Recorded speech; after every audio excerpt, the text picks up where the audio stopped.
Super 8 এর প্রথম ম্যাচেই আমরা আফগানিস্তানকে 47 রানের বড় ব্যবধানে পরাজিত করেছি। কিন্তু পরবর্তী দুটো ম্যাচ রয়েছে সুপার 8 এ আমাদের বাংলাদেশের সাথে এবং অস্ট্রেলিয়ার সাথে।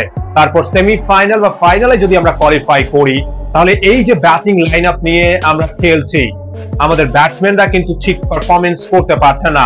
আমাদের বোলাররা দুর্দান্ত পারফরমেন্স করছেন 2024 টি20 ওয়ার্ল্ড কাপে। শিবম দুবে, কেন শিবম দুবেকে বারবার খেলানো হচ্ছে?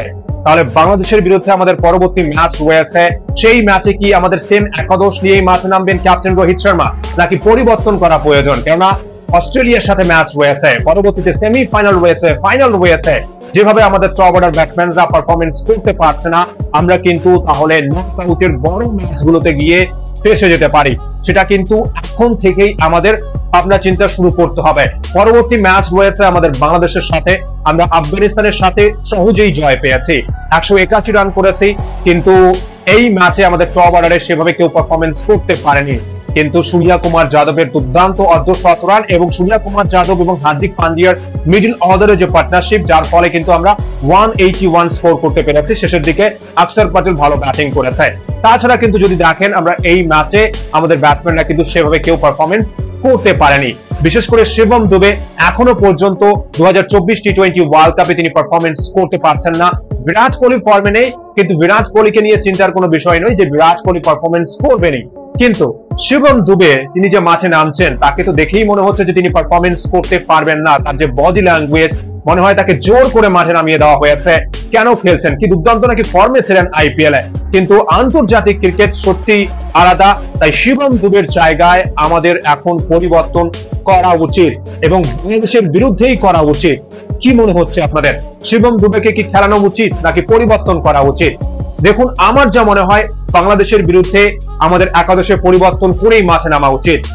জসওয়াল এবং রোহিত শর্মার ওপেনিং করা উচিত বাংলাদেশের বিরুদ্ধে, এবং বিরাট কোহলি ওপেনিং এ ব্যর্থ হচ্ছেন।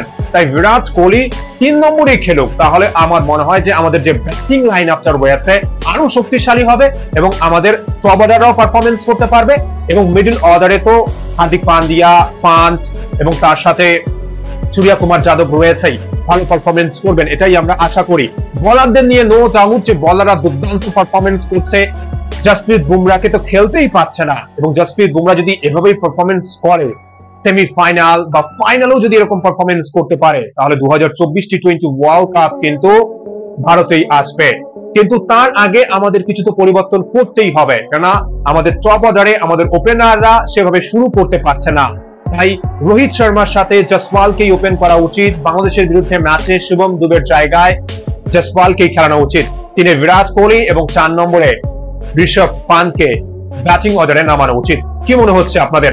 বাংলাদেশের বিরুদ্ধে তাহলে কি একাদশে পরিবর্তন হতে চলেছে শিবম দুবেকে নিয়ে? কি মতামত আপনাদের? নাকি সেম একাদশ নিয়ে আবারও শিবম দুবেকেই সুযোগ দেবে ক্যাপ্টেন রোহিত শর্মা? অবশ্যই আপনারা মতামত জানাবেন কিন্তু কমেন্ট বক্সে। এবং বাংলাদেশের বিরুদ্ধে আমরা সুপার 8 এর দ্বিতীয় ম্যাচেই যদি জয়লাভ করতে পারি, তাহলে আমাদের সেমিফাইনাল কার্যত সুনিশ্চিত হয়ে যাবে।